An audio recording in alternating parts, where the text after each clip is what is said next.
Welcome, welcome. This is BOJ Radio. Welcome to another edition.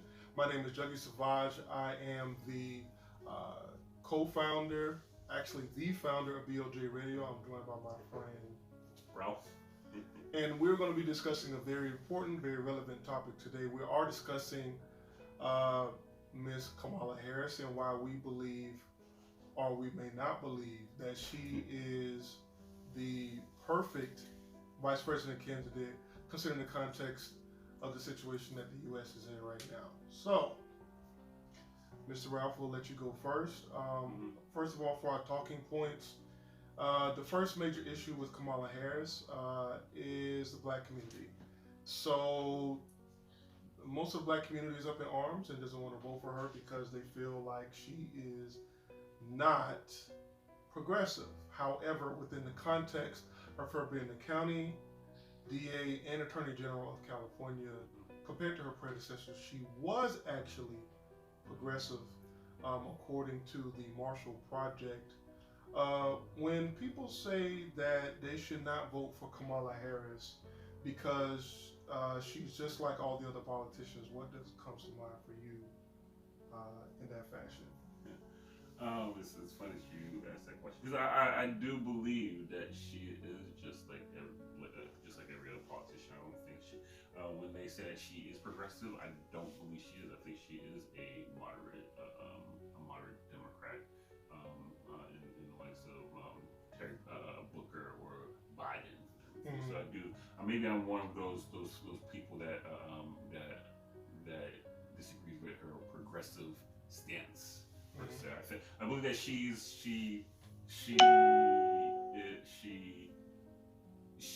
trying to she wants to be part of the AOC Sanders crowd.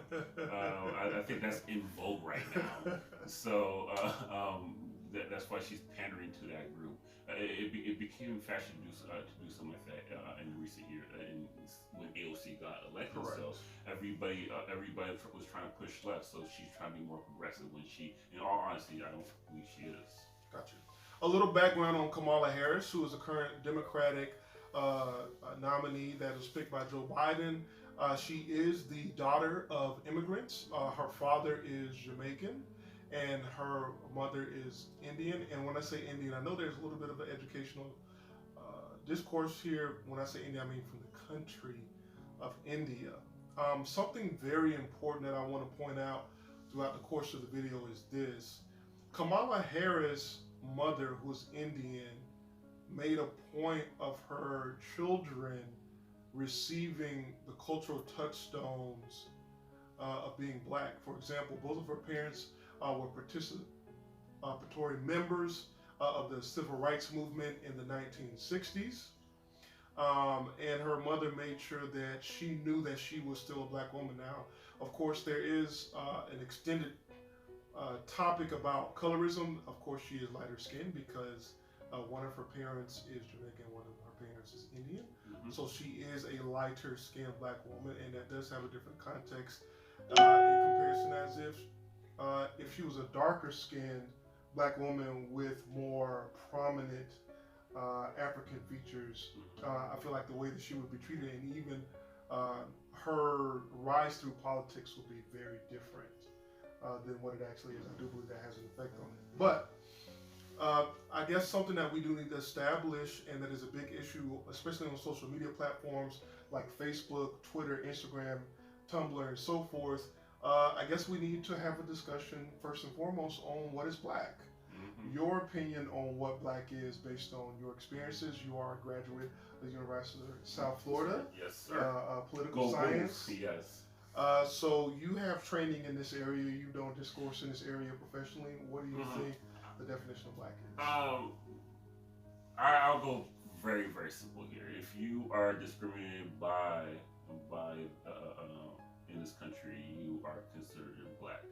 Based off your skin color, you are black. I'm going very, very simple here because while we do dictate, while we decide if we're black, right? I could say I'm black and you're black and everything, right? It's the state or the country or a locality, whatever, wherever you live that decides your blackness, Mm-hmm. right? If you're stopped by police and they decide you're black, you're black. You see where I'm coming from. So if it's where you live that decides your blackness, because you could say that you could be fair skinned and let you go.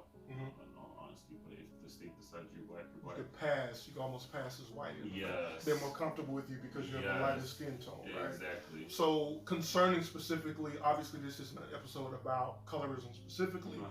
We could have master's degrees, PhDs on that specific topic, but as it pertains to Kamala Harris, I think one of the biggest issues is that politicians pick and choose when they're black. It's very frustrating for me.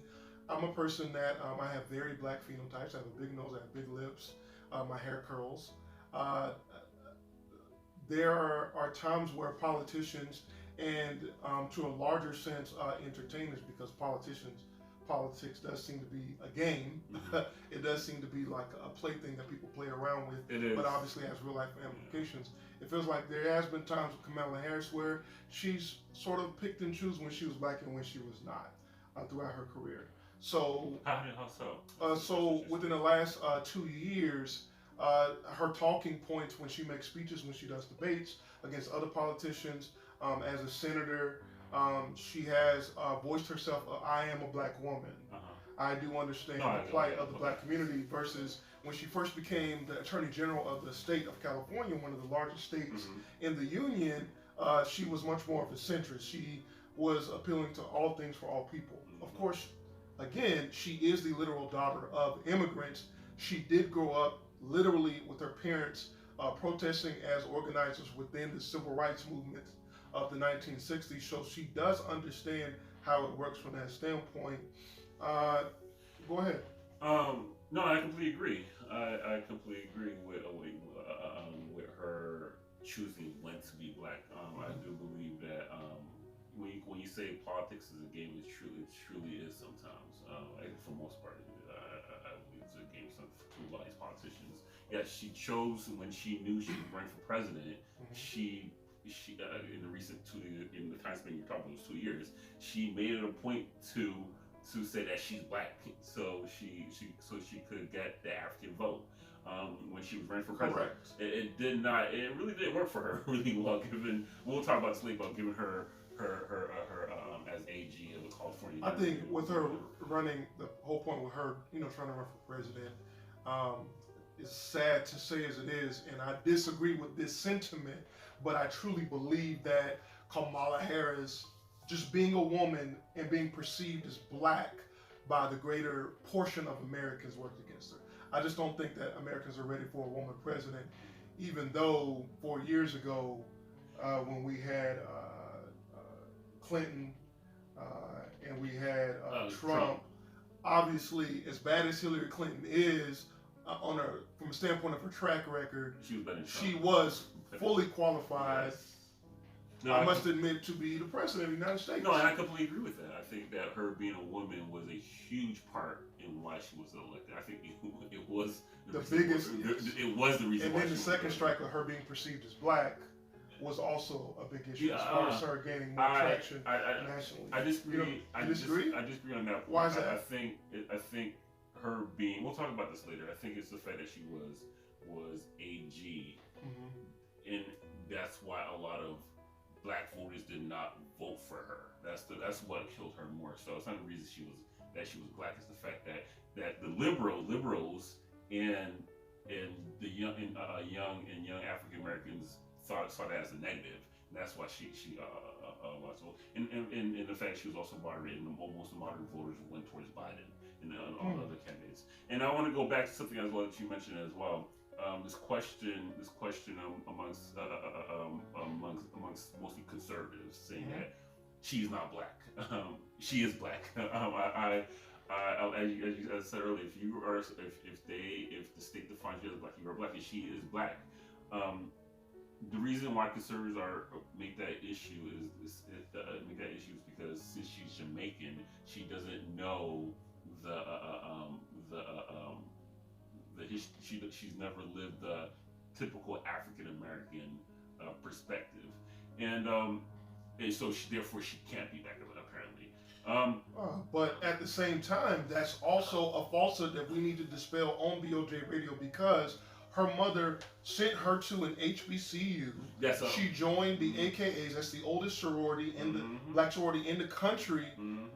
She worked as a nonprofit attorney in the city of San Francisco. So the fact that they're saying that she doesn't understand that, the truth of the matter is, part of the thing that's working against her in the black community right now is the fact that she does understand it intimately. Yes, she is the daughter of immigrants, but she was grounded and rooted in blackness in the early formative part of her life. So, again, with conservatives, a whole other topic that we don't have time to get into.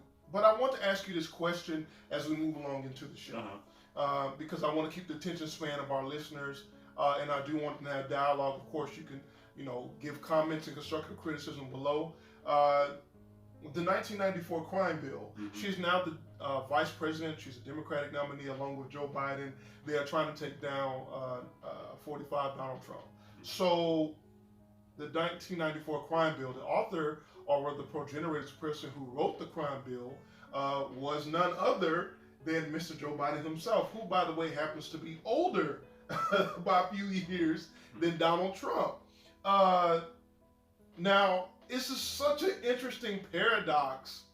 It's so interesting because as a city attorney, working for the district attorney, being the district attorney, and then being Attorney General of California, she benefited from the crime bill as a cog in the system, but also when she became a senator, she also worked against it. So how did they resolve this situation for her to eventually become the nominee as a Democrat? What do you think about that?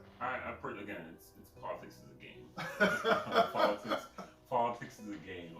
Again, like we said, she's not a progressive. She's not a progressive. So and I disagree with that, but keep going. But in terms of her stance on criminal justice, I don't think she's a progressive. In all other areas, she may be, she may or may not be.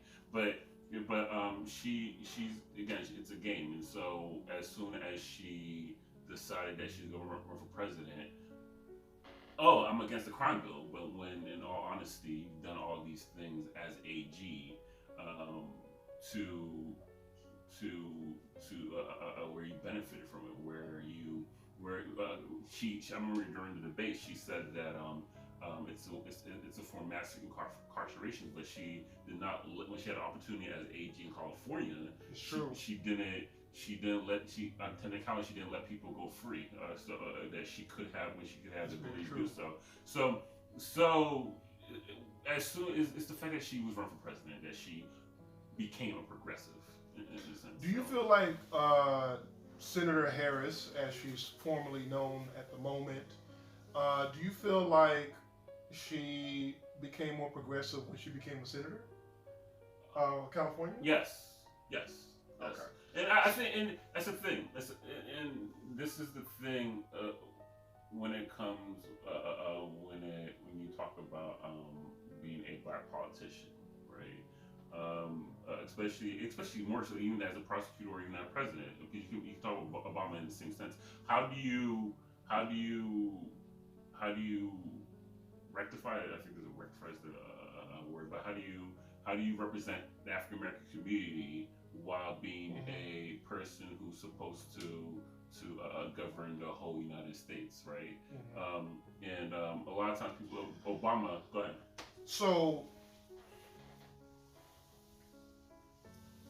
we could argue that the only president who specifically tried to look out for black people was John F. Kennedy, arguably.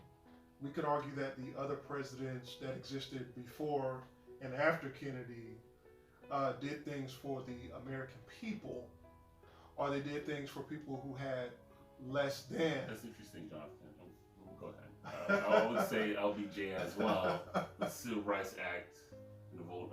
I think the Voting Rights Act as well. But go on. So, just to move our topics along, so because we could go hours and hours and we don't have time to do that. Yes, of course. So, just to move on, I want to bring up a situation more to this point. 3 3 months after she was elected on the right wing, she ran as a conservative to become the DA of San Francisco. A situation arose where there was increasing crime in the city. And again, remember that San Francisco, even at this time, was considered an extremely liberal city. Okay, so keep this in mind as we frame the context behind these facts that we're presenting here.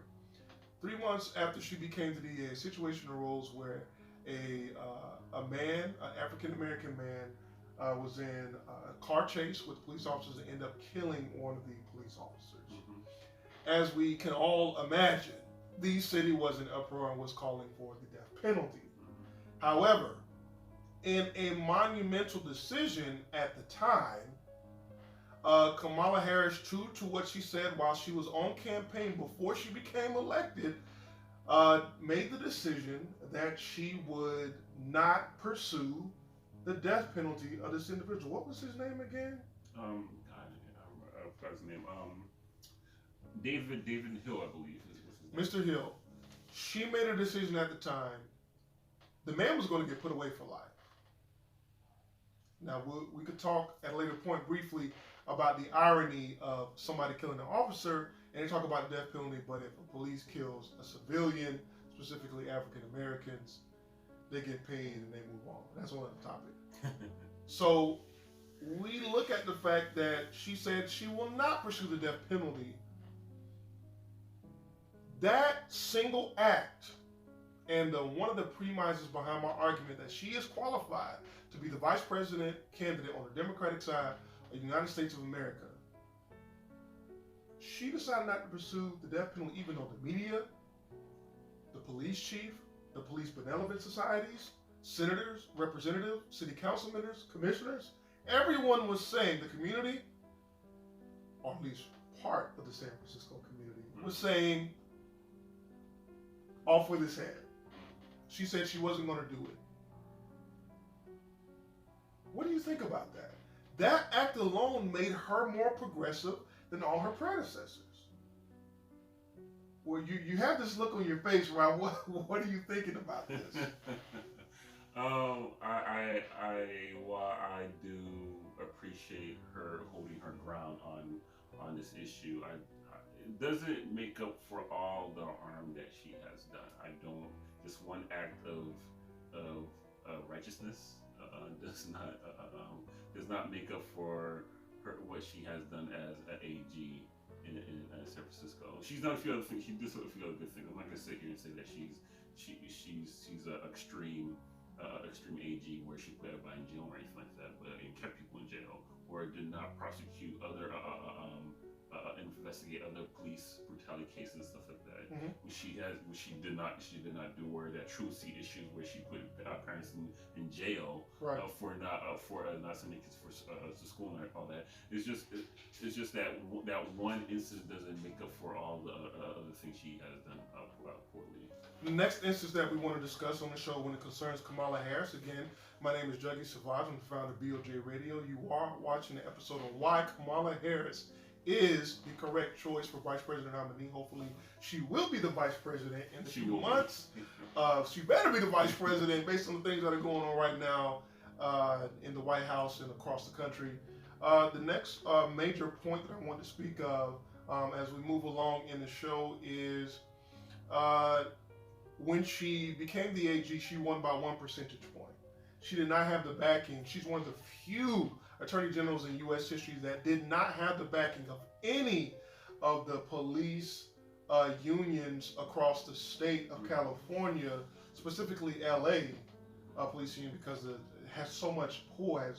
They get billions of dollars in funding every year, even at that time. What does it say that she said on the campaign trail that she wanted to do criminal justice reform as Attorney General, but after she got elected, she basically became a moderate or a centrist Democrat? What do you think about that specific part of her career? What could she have done differently that would give more weight behind the things that she's saying even now as a potential vice president nominee? And how this reflect her with her as a president? Correct. As a vice president. I'm kind of torn on this subject. Why are you torn? You're never torn on things like this. I am very torn on this. This is incredible.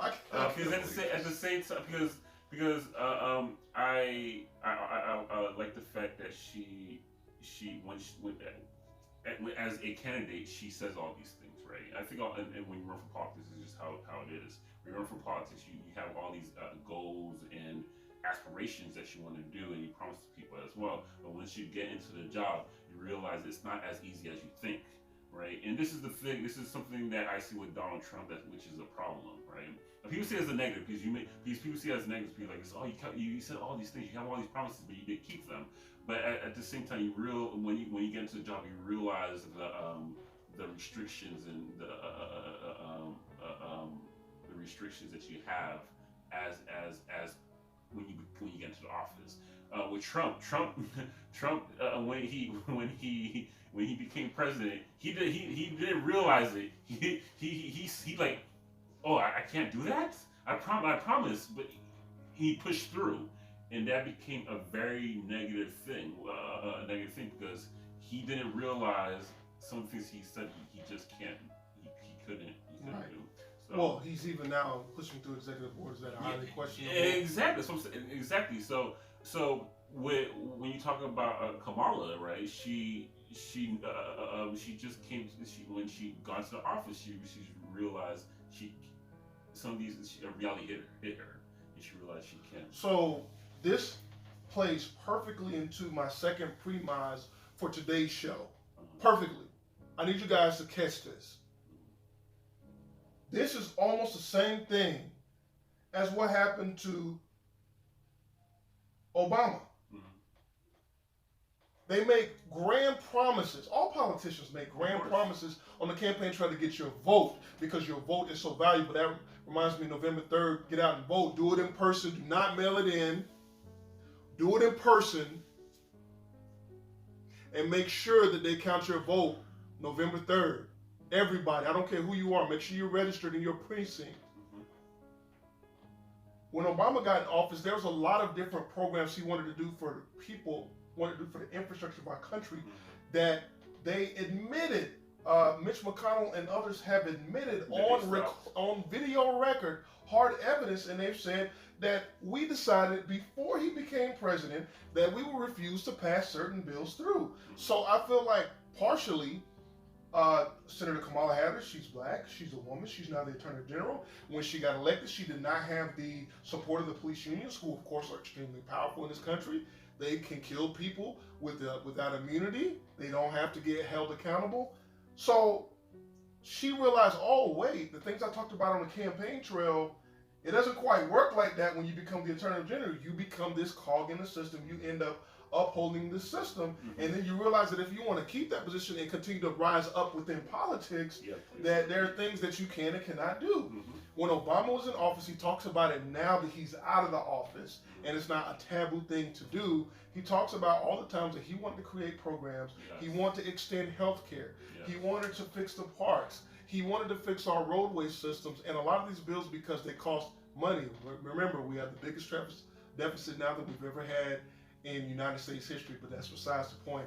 He wanted to do all these programs, but they said, because you're black and because we don't like you, we're not going to co-sign this. We're not going to write these bills. We're not going to push it through the House, and then we're not going to push it through the Senate. So my premise is, why this? You're asking me right now, why are you saying that she's the perfect candidate? The perfect candidate is, this is the reason why. We're having riots, protests, upheavals all across our country, mm-hmm. because it looks like people like you and I are getting treated unfairly, and we are being treated unfairly. Mm-hmm. We're being killed with 100% impunity. Mm-hmm. What we need to look at is, she has been a part of the criminal justice system her entire career, up until she was a senator. She knows how the system works intimately. In California, one of the biggest states in the country and one of the most influential states. What gets passed in California often gets passed in waves across the rest of the country. She has the tools that's needed to help affect change when she becomes vice president later on this year. You disagree? Why? I just on a few points. Um, just just the fact of reality. Vice presidents have very, very little power to do anything. Does she not become president if something happens to President Joe Biden? But again, that's if he dies. If he dies, he dies. That's it. Again, that's a big F. What if he doesn't die? So you know what I'm saying? So vice president. This is.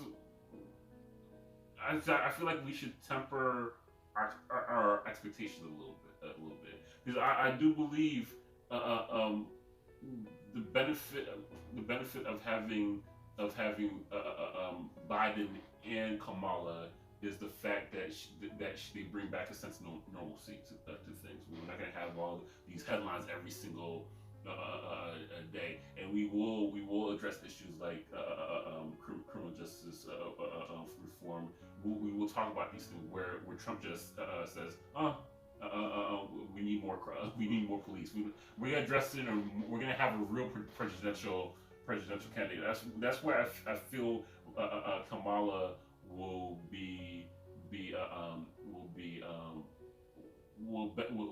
benefit from a Kamala vice presidency. I just don't think that she'll have. I think we'll go back to status quo prior to Trump, if you know what I mean. Because I feel like. But is going back to normalcy a good thing though? There are things that need to be fixed.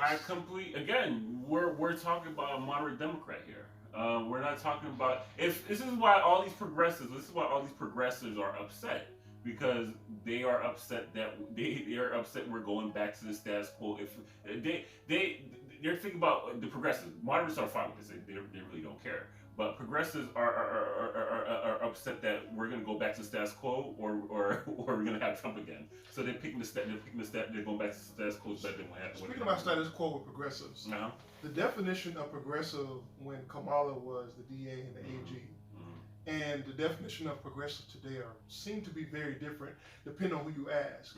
If you ask somebody in the Republican Party what progressive is, everything's progressive. An African American who's organizing on the street to see justice for victims of police brutality and other atrocities in our capitalistic society, you're going to get two very different answers, even at that time frame and now. So, what do you think? What is a progressive, once and for all?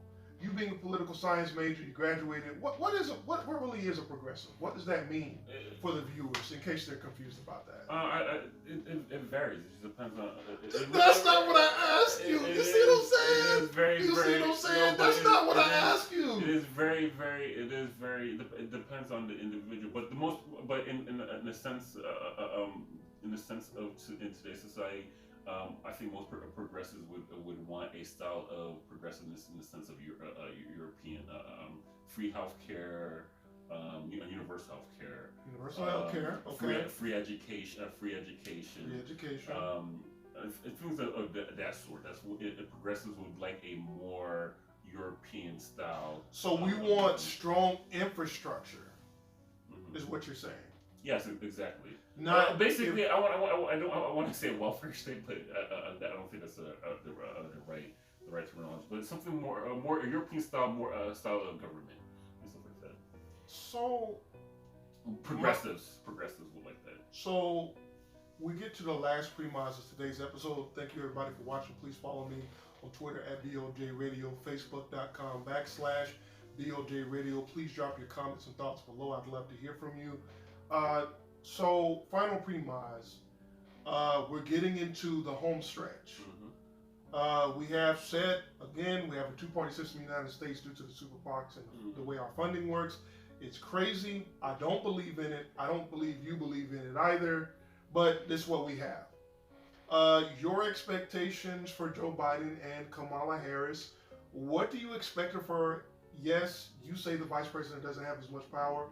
What do you expect of her realistically once she gets in office? Honestly, like I said before, I think we're going to enter a state of normalcy. We're going to go back to maybe hopefully an Obama era type of environment. where Obama, because I think Obama was an amazing president. I think he was one of the best in recent years, one of the best presidents we had, in the fact that he viewed things in a holistic perspective, right? You have Trump who just caters to his base, but with Obama he looked at the United States as one whole, and how could how could having one legislative act benefit the whole country and also benefit African Americans. Like for example, his passing the healthcare bill was an amazing example because people always say that he doesn't do things for African Americans. Like I said earlier, that's a very popular talking point. Popular topic. And this goes back to being a black politician. How do you help African Americans but not seem too black? Does that make sense? And the healthcare. The healthcare. Well, are you upset with this? Go ahead. I want you to finish. But the healthcare is a good the passage of the Healthcare Act was a good example because while people would say it helps everybody, it helps the African American community the most because they're the ones who are disproportionately affected by not having enough healthcare.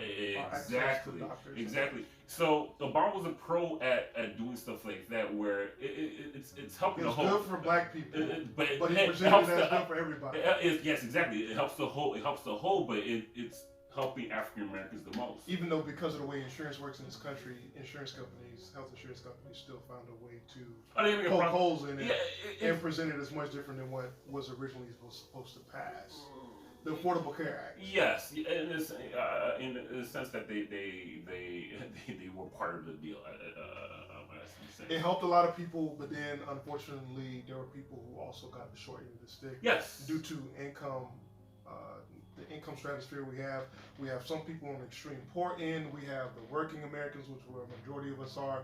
We have the upper middle class that is shrunk significantly, and then you have the ultra rich, the 1%. And there's a big gulf between the 1% and even the upper middle class, and there's definitely a deciding factor between the average blue collar working American and the upper middle class. So do you think a question? Do you think that Kamala Harris benefits from Obama being president and Ayanna Pressley, AOC, Ilhan Omar, these other more progressive senators and representatives? Do you think she benefits by getting to the vice president? They helped her get to that point. Do you think? No, I don't think so. You don't think so? I don't think so. I don't think she benefits. Honestly, I think she is. It's more of a curse than anything else because a curse. Yes, because again. Please explain, bro. Why would it be a curse? Why would you say? It's more of a curse because again, like I said, she's not. Again, you can see it. This is why she lost the presidential race because she is not a progressive, right? All these liberals, all these I don't want to say all these progressives. I want to say right. All these progressives,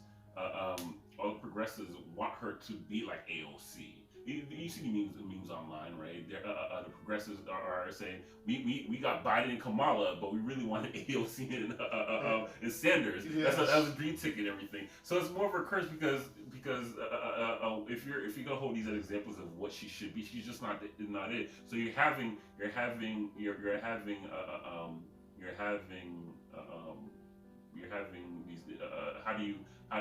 if those are examples of what she wants to be, it's not possible. She's just not that. But if you use maybe Obama as an example, I think Obama was a moderate. He wasn't a radical Democrat and he wasn't a conservative. He was a very moderate. He tried to bridge the gap between everybody. So if I, as an example, did and maybe Obama did provide a place for Kamala in that sense.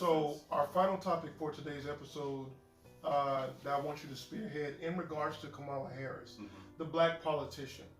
Can you explain to our viewers what the black politician plight is and how does it apply to Kamala Harris? The plight, you just mentioned it. You mentioned it earlier. It's again, how do you be a president? How do you become a president of African Americans, but also president of the United States. The United States. This is an issue that Obama had to deal with, and again, like you said, a lot of people say right now, during he was really popular after, like, you didn't do enough for African Americans. How do you do things? How do you do things to help the African Americans? African Americans are not taking it anymore. Africans are no longer on the streets. They're on the streets. They say we want our rights. I've never seen. Maybe back in the 1960s. Well, 60s for sure. I'm sorry, I apologize. I shouldn't say it that way.